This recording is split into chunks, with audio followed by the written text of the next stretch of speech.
Car news is never dull. It's only been about a week since I got back from China and already the industry is once again moving. Two major car brands have this week confirmed ditching traditional controls was a mistake and they're walking those back. Toyota RAV4 and Hilux waitlists could blow out due in large part to the Iran war. But luckily there's a new car that can sail up the Strait of Hormuz. Car boats. Boat cars?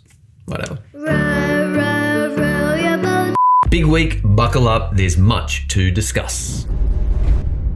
Toyota's facing a challenge right now that could see its vehicles not even roll out of the factory. On April 29, something happened that didn't really get a lot of attention. Toyota's key parts suppliers in Japan issued a critical warning about parts shortages. According to a story published by the Japan Times newspaper, suppliers including Toyota Goce, which manufactures rubber and plastic components essential to the production line, flagged incoming shortages of resins, paint thinners, and aluminium. Now, these are not specialty materials. These are the basics. Without paint thinners, a vehicle cannot be finished. It cannot get through the paint shop and be sold. And without resins as a foundation, the adhesives to bond windscreens and seal doors becomes very, very challenging as well. So the details then suggest Toyota Goce has already forecast a global production drop of 200,000 vehicles against its usual annual plan. That's a lot of vehicles. And this is the quote that should have made it the front page. Koichi Ito, president of Toyota Industries, told reporters, and I quote, "We're hearing from smaller suppliers that suddenly say they won't be able to deliver parts in 2 weeks' time, which makes things very hard to predict." When a super conservative brand like Toyota says very hard to predict, you know things are getting pretty unpredictable. In an industry where production runs are planned months and months in advance, having something like this is going to be a very big onion in the ointment. Toyota Australia says demand for its big sellers like the RAV4 and the Hilux are still strong, but the high demand and compressed supply could see us return to those crazy waitlists of 2022, which was sort of that post-COVID era when there was no microprocessors, there was no one working in the factories, and this sort of ripple effect just pushed out the delivery times up to 2 years, I think, from memory. Yeah, the RAV4 blew out to almost 2 years. It was crazy. So these part suppliers to Toyota in Japan say June is when the shortages will start biting in earnest. That's midwinter. That's new financial year in Australia. That's tax return time. People want to buy cars at this time of year. The root cause? Well, it's the Iran conflict, which is disrupting the flow of raw materials out of the area. Aluminium costs are up, petrochemicals are up, and it's those petrochemicals that are used to make the resins and adhesives and plastics that these Toyota suppliers rely upon. While we're talking about things getting held up, mighty Honda Civic Type R.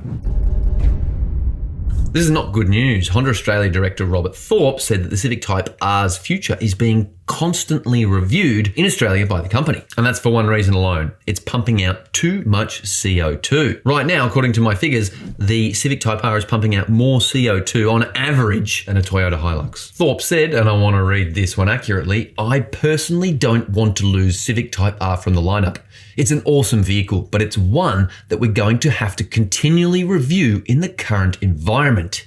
And it gets tighter. In 2027, CO2 emissions targets are going to drop below 100 grams per kilometre to 92 grams per kilometre. It's going to be difficult because the per car penalty climbs between $5,000 and $10,000 depending on how you read the regulations. But they are very confusing, I will admit that. Either way, if this car gets boned, the second-hand Civic Type R market is going to hot up. And if you own one, do not sell it just yet. But make sure you tune into Car Sales Classifieds to see exactly how the used car market numbers are faring. If it's this kind of news breakdown you're after every week, we do one of these recaps every Wednesday. Subscribe and hit the bell. That way it comes directly to you. All right, let's get back to it. 3 interconnected stories this week, all of them with a similar learning buried underneath.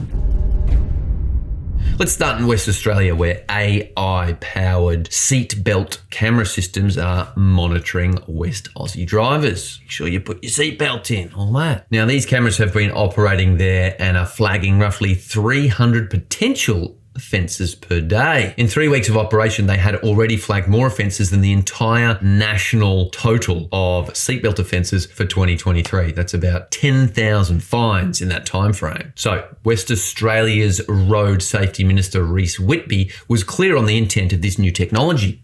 And I quote, "These new safety cameras have actually changed behaviour, and I've no doubt they've actually saved lives.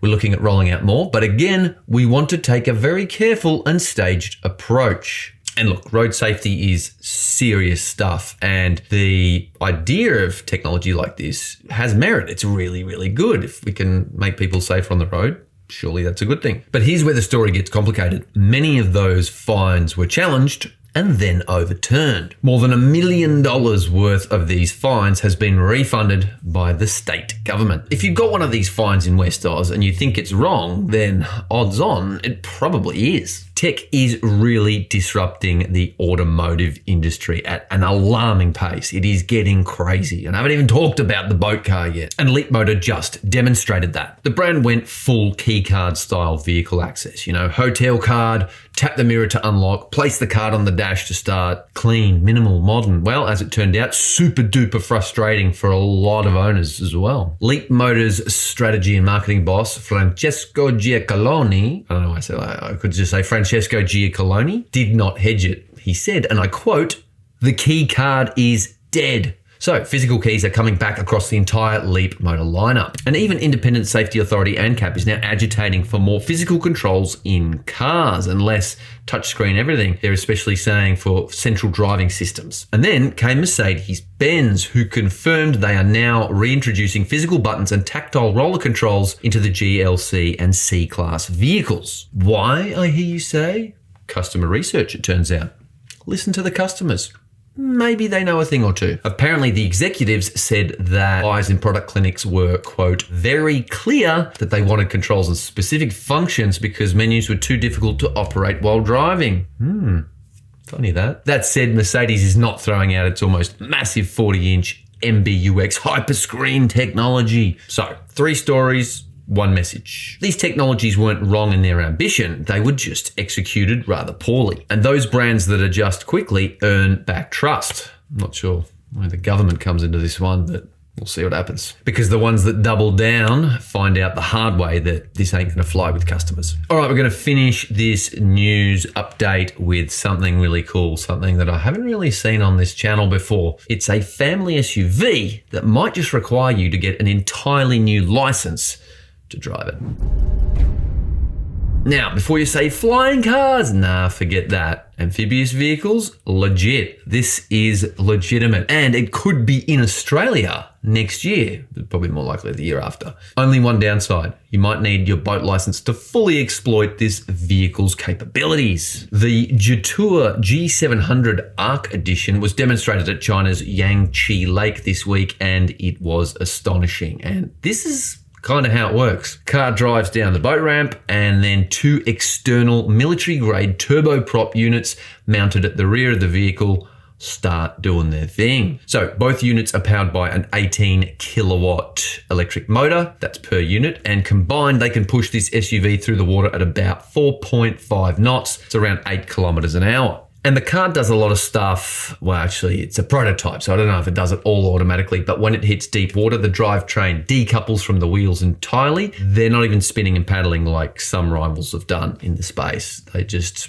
sit there and the little propellers do their thing. And it's got a gyroscopic stability system to keep it level once it's floating along. And you can probably see from the footage that it sits pretty low in the water. Like I'm thinking, oh, you do not want waves or any sort of swell or chop coming in. Keep the windows up, mate. This could be used for by emergency services, flood prone areas and things like that. It could actually be really useful. I mean, as wacky as it sounds, yeah. So apparently Jetour is dedicated to using these propulsion units. And while this car is a bit of a prototype, the brand is serious about commercializing this technology, and it would certainly give it a unique selling point among buyers. But then again, like with all that extra water sealing and the decoupling the wheels and then going to the propeller, like how much cost is that going to add? Is that going to be like 20, 30 grand more than the regular models? How often would you use it? Anyway, it's pretty interesting. And yes, I can confirm that Jetour is now locked in for an Australian launch in the first quarter of 2027. And it'll kick off with a number of various plug-in hybrid SUVs, including the T-Series. Those will come first, the T1, the T2, followed by the G700. Maybe the Amphibious one, who's to say,